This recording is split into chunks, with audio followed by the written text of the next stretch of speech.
The Indiana Fever have not one, but two new point guards. We all know about Odyssey Sims, but now the Indiana Fever have signed guard Kyra Lambert to the team.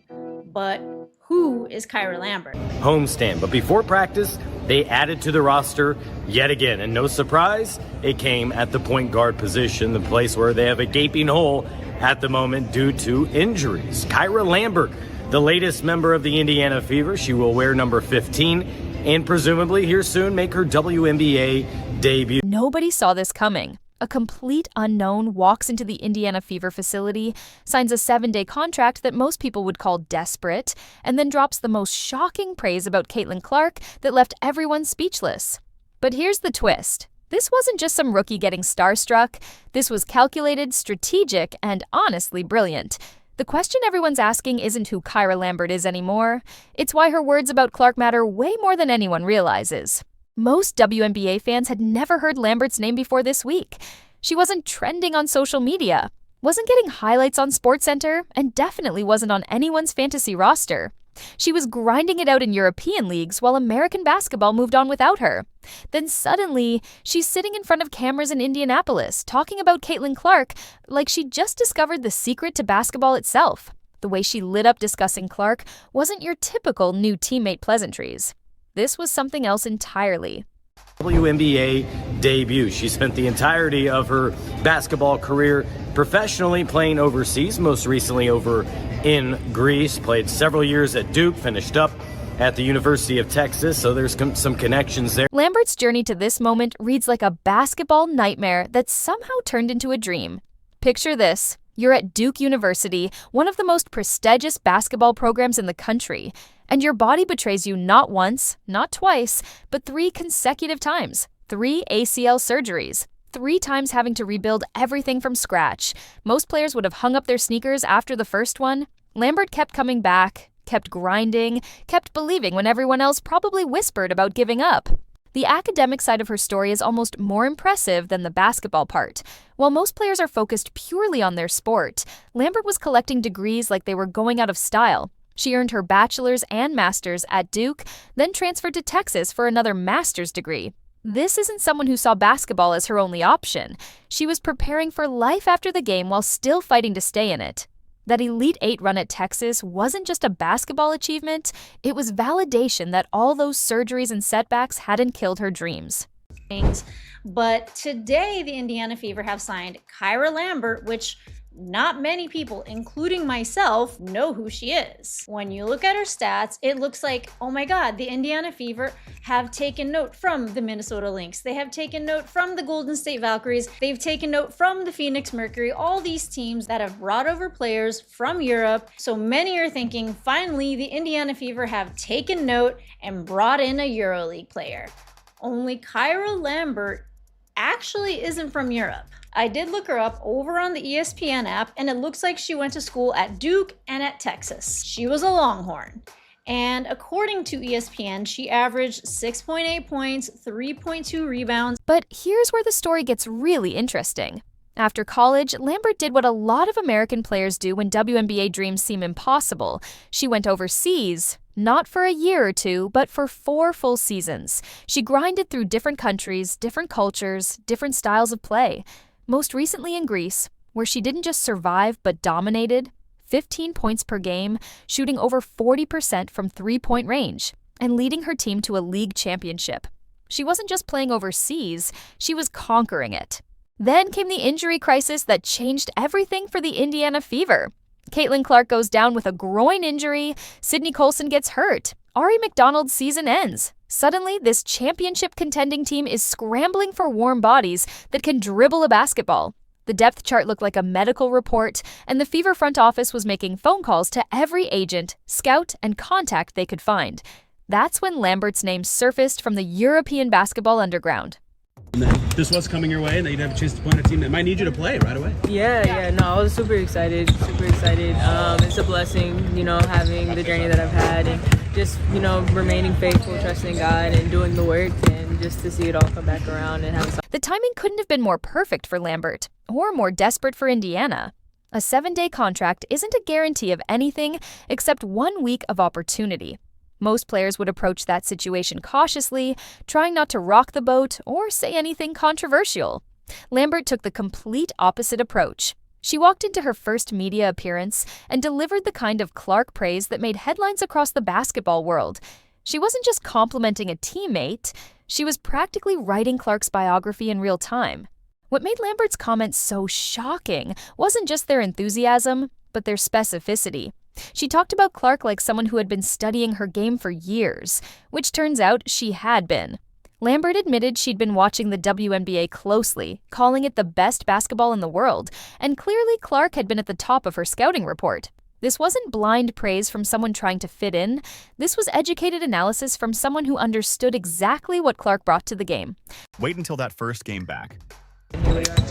Chelsea talked about culture and character with this team as they welcome all these new players in this season. Your first impressions on day one here, what that means, what that feels like. I mean, this is a first-class organization. Everybody has been so welcoming, so nice, so kind, and just everybody is here helping each other. Just, the goal is to win. The goal is, to get another championship. So I'm really excited to be here, and I've definitely felt the love getting here, just two nights ago. So. How do you take in all the information of new plays, new teammates, tendencies, all that in such a short amount of time? Yeah, I mean, it's a part of the job. You study just like people study in school. You study the playbook, you watch film, you do your due diligence as far as, who you know, knowing your personnel. So, again, just doing the work. Do you have any familiarity with players on the team now, your new teammates, or is this all everybody new? It's pretty much new. I mean, I've played against a couple of the players on the team from years ago. The strategic genius of Lambert's timing becomes clear when you look at the WNBA's ratings disaster during Clark's absence. Games that used to pull massive audiences were suddenly playing to empty seats and television static. The Fever Sky matchup, once a guaranteed ratings winner, crashed to the lowest numbers since Clark entered the league. The WNBA needed someone, anyone, to keep Clark's name in headlines while she recovered. Lambert delivered exactly that, whether she planned it or not. But let's talk about what this really reveals about the WNBA's European pipeline problem. For years, teams have watched talented American players dominate overseas while struggling to fill roster spots back home. The Minnesota Lynx started changing that approach, bringing in European-based Americans and finding gems. Now the Fever are following that blueprint, and Lambert represents everything right about that strategy. She's battle-tested, championship-proven, and hungry for her shot at the league she never stopped dreaming about. Around and have this opportunity is awesome. What's this opportunity in the W mean, given all that you've worked to get to this point? Yeah. I mean, it means everything. To again just remain faithful and trust the process. It speaks to resiliency, it speaks to faith, and. The cultural implications go deeper than just roster construction. Lambert's story represents every player who got passed over, overlooked, or told they weren't quite good enough for the WNBA. Her journey through multiple ACL surgeries, overseas grinding, and academic excellence shows a different path to professional basketball success. She didn't take the traditional route of college stardom straight to WNBA draft night. She built her own road, and that resilience shows in how she carries herself. Here's where the playoff implications get really spicy. The WNBA's playoff format means you don't need to be perfect to make noise in the postseason. You just need to be better than a few other teams, and with Clark's return looming, the Fever could suddenly have the firepower for a serious run. Lambert isn't being brought in just to fill minutes during Clark's absence. She's potentially being auditioned as a playoff piece. If she can prove she belongs in those 7 days, this contract becomes something much bigger. To be here.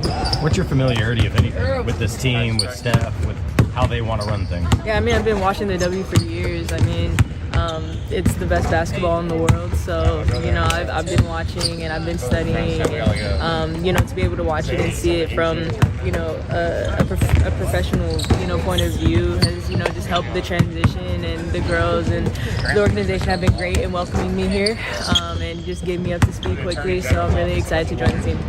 How does your game kind of fit in with their system and vice versa? I mean, I think it fits in perfectly as far as running and gunning, getting the ball out quick, pressuring on defense, really bringing intensity and physicality.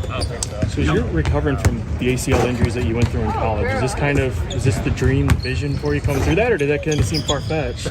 No, it never seemed far-fetched. I mean, I just, did the work. I trusted the process. Again, staying fit. The real agenda behind all this praise becomes clearer when you understand the business side of women's basketball. Clark's injury didn't just hurt the Fever's championship chances, it damaged the entire league's momentum. Ratings dropped, attendance fell, and the crossover audience that Clark brought to the WNBA started looking elsewhere for entertainment. Every time someone like Lambert keeps Clark's name trending, that audience has a reason to stay engaged until she returns to action. The shocking truth that Lambert's viral interview exposed isn't about her at all. It's about how desperately the WNBA needs Clark to succeed. When a complete unknown can generate headlines simply by praising Clark enthusiastically, it reveals just how much the league has become dependent on one player's star power. Lambert understood this dynamic perfectly and used it to her advantage. She tied her own story to Clark's brand, ensuring that every conversation about the Fever's future included both their names. And head coach Stephanie White also credited Breon January, who knows people everywhere, including overseas, for recommendations and using their contacts to go find and hear about and look into players that could benefit them. Because right now, it's slim pickings ultimately, right? You're dealing with players that are not under contract with any of the 13 teams. You're going out and signing free agents. It was Ari McDonald. Now she's out for the season. It was Odyssey Sims.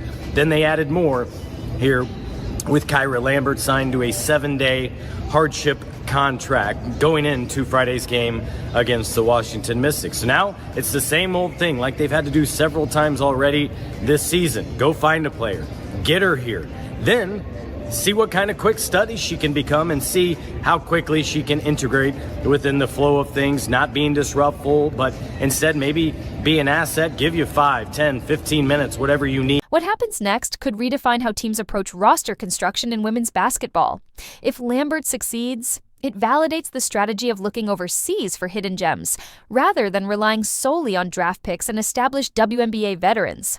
Her European championship credentials, combined with her American college pedigree, represent exactly the type of player that teams have been overlooking for years. The 3 ACL surgeries that once seemed like career-ending disasters now look like character-building experiences that made her mentally tougher than most players. The pressure on Lambert's 7-day audition isn't just about making shots or playing defense.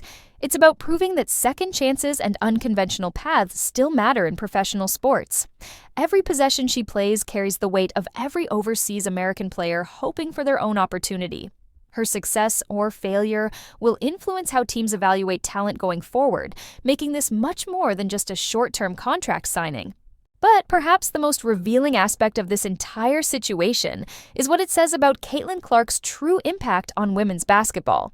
When someone who has never played a WNBA minute can generate massive attention simply by praising Clark, it demonstrates just how much gravity the rookie phenomenon possesses.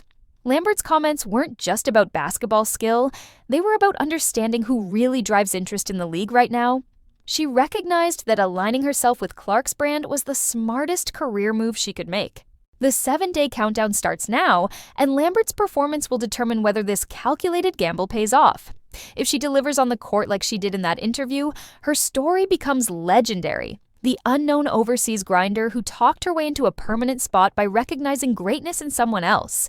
If she struggles, she becomes just another footnote in the WNBA's long history of short-term contracts and missed opportunities. Either way, Kyra Lambert just taught every player a masterclass in leveraging someone else's star power to create their own opportunities. Her shocking praise of Caitlin Clark wasn't just good teammate behavior. It was brilliant career strategy disguised as humble admiration. The question now is whether she can back up those words with the kind of performance that makes people forget she was ever unknown at all.